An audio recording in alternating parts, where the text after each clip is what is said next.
Baik, Assalamualaikum warahmatullahi wabarakatuh. Waalaikumsalam warahmatullahi wabarakatuh. Selamat pagi anak ibu semuanya, semoga selalu dalam keadaan sehat walafiat.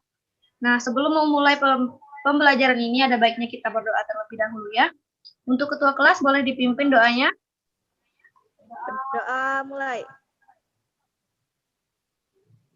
Berdoa selesai. Semoga apa yang kita doakan dapat terwujud. Nah, Ibu mau absen dulu.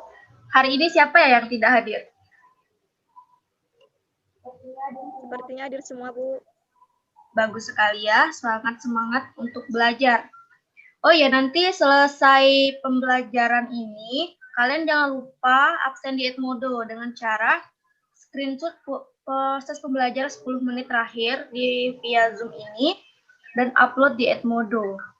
Mengapa hal tersebut Ibu lakukan? Karena Ibu tidak ingin kalian itu mengikuti proses pembelajaran setengah-setengah.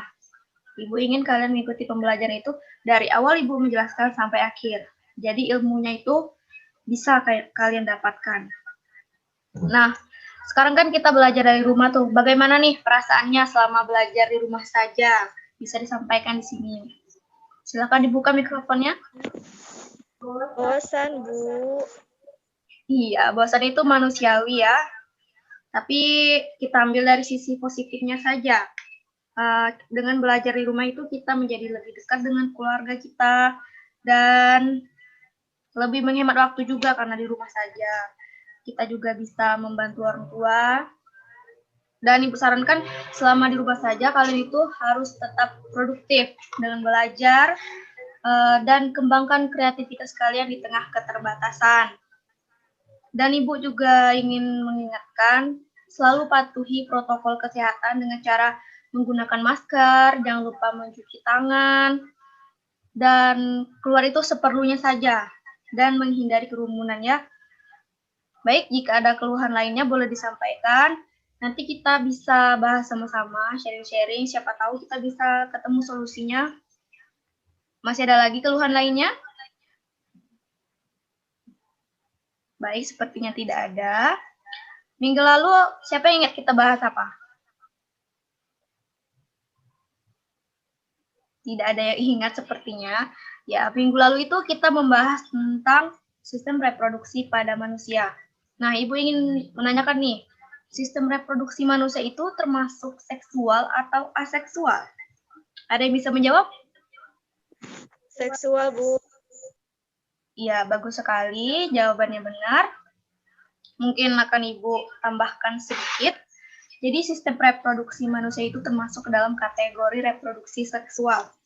Artinya, reproduksi terjadi melalui proses bertemunya sel gamet jantan dan sel gamet betina.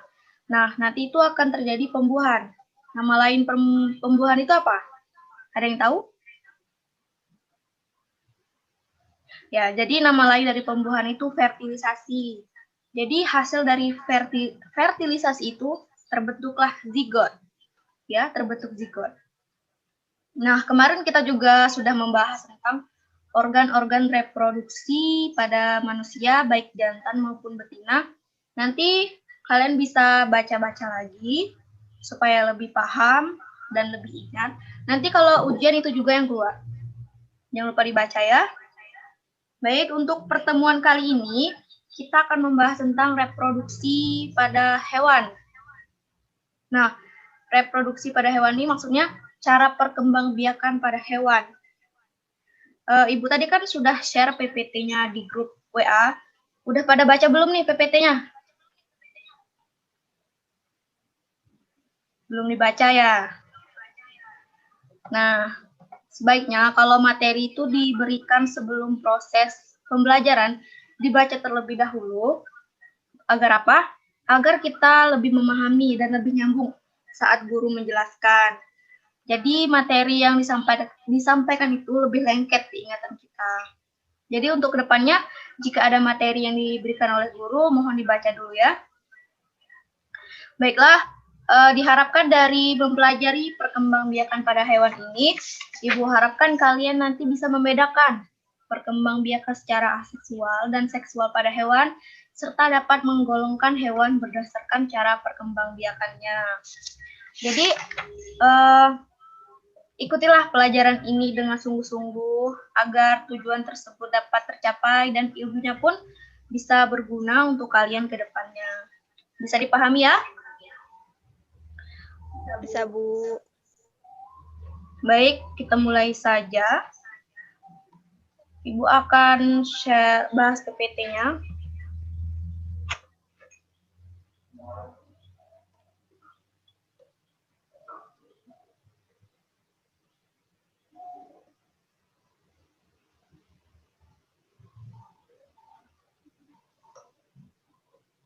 Nah, ini PPT-nya. Kita bahas dari awal perkembangbiakan pada hewan. Jadi perkembangbiakan pada hewan itu ada dua, yaitu secara generatif dan secara vegetatif.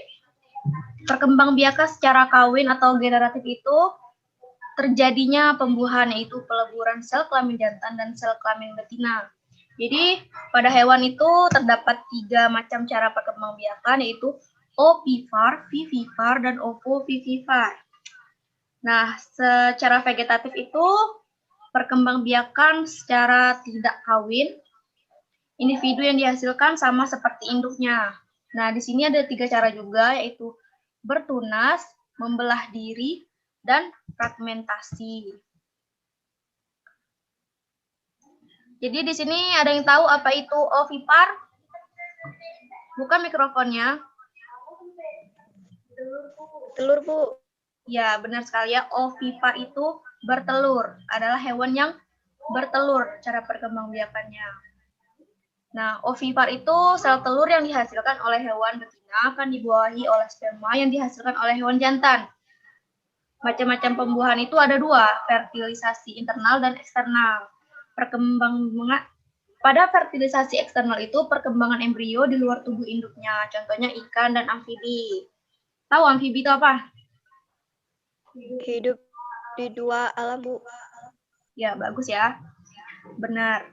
Fertilisasi selanjutnya itu fertilisasi internal, yaitu perkembangan embrio berada dalam tubuh induk, contohnya ayam, bebek. Bisa dimengerti ya? Nah, ciri-ciri hewan ovipar itu tidak menyusui anaknya. Nah, ada yang tahu mengapa dia tidak menyusui anaknya? Karena tidak memiliki kelenjar susu.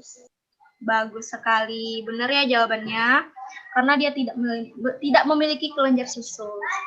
Dan umumnya hewan-hewan ovipar ini mengerami anaknya sampai menetas. Gitu kan, kalau ayam itu kan mengerami anaknya sampai menetas. Juga hewan-hewan dengan ovipar ini tidak memiliki daun telinga dan dia itu ditutupi oleh bulu tubuhnya. Tahu beda bulu sama rambut? Nanti kita bahas ya. Nah, ini adalah contoh hewan ovipar. Katak merupakan binatang amfibi, pemakan serangga yang hidup di air tawar.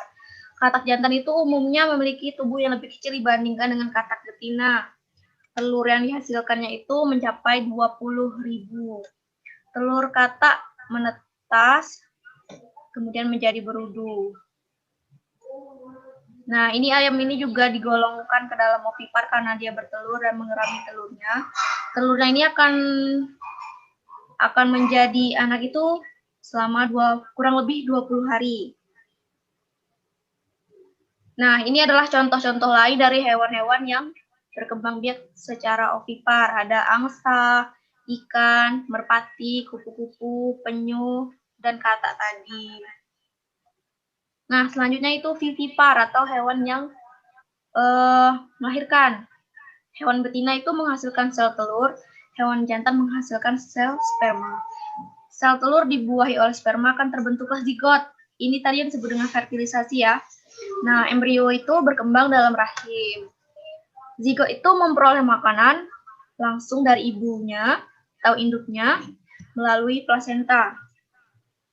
Ciri-ciri hewan vivipar itu memiliki kelenjar susu. Jadi dia menyusui anaknya ya. Anaknya dibesarkan oleh induknya Dia juga memiliki daun telinga dan tubuhnya ditutupi oleh rambut.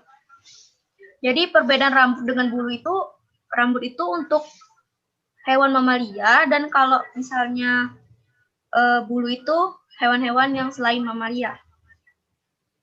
Bisa dipahami ya? Ini contoh hewan vivipar. Itu ada kanguru. Kanguru itu anaknya itu berada di kantongnya. Nah, ini hewan-hewan lain yang berkembang biak secara melahirkan. Itu ada kucing, sapi, paus, macan, kelinci, dan lumba-lumba. Ada lagi contoh yang lain bisa disebutkan mungkin?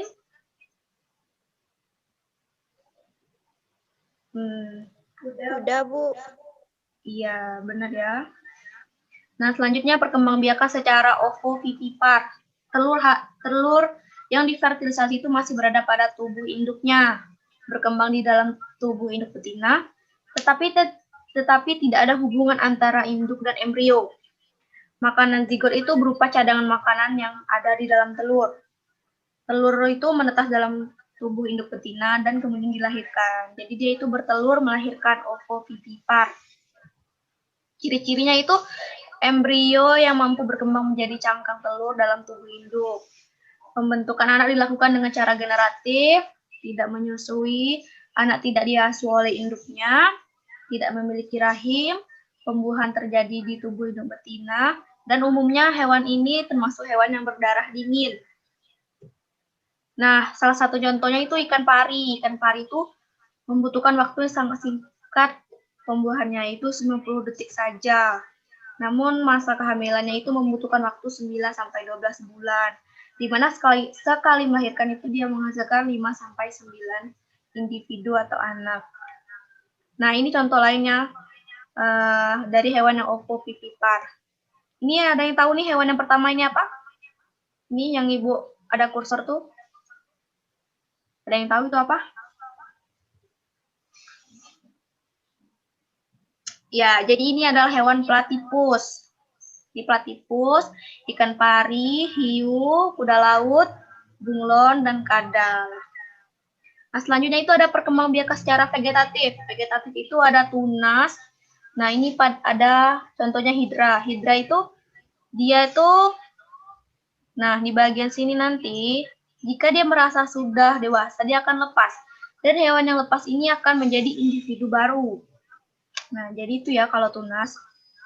Nah, selanjutnya ada amuba, itu membelah diri. Hewan ini bersel satu dan memiliki inti sel. Inti sel pada hewan bersel satu ini akan membelah diri menjadi 2 bagian. Nah, setelah itu muncullah 2 sel individu baru. Kedua hewan bersel satu itu akan hidup mandiri dan nantinya akan membelah diri lagi. Begitu seterusnya ya. Yang terakhir ada fragmentasi, adalah cara perkembangbiakan dengan pemisahan diri. Kedua tubuh yang telah putus dapat tumbuh menjadi 2 individu baru. Contohnya itu cacing pipih, ini planaria ya. Nah, dia setelah dipotong-potong itu bisa menjadi individu baru. Baik, materinya sudah selesai. Mungkin sampai di sini ada yang ingin ditanyakan atau kurang mengerti? Silahkan ditanyakan. Nah, ini ada tugas nih.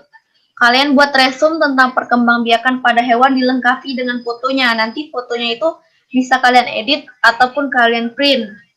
Nah, namun tugasnya ini ditulis tangan agar kalian lebih memahami. Untuk kertasnya itu A4, dikumpulkan paling lambat besok pukul 23.59 di Edmodo. Nanti Ibu kasih tempat pengumpulannya ya.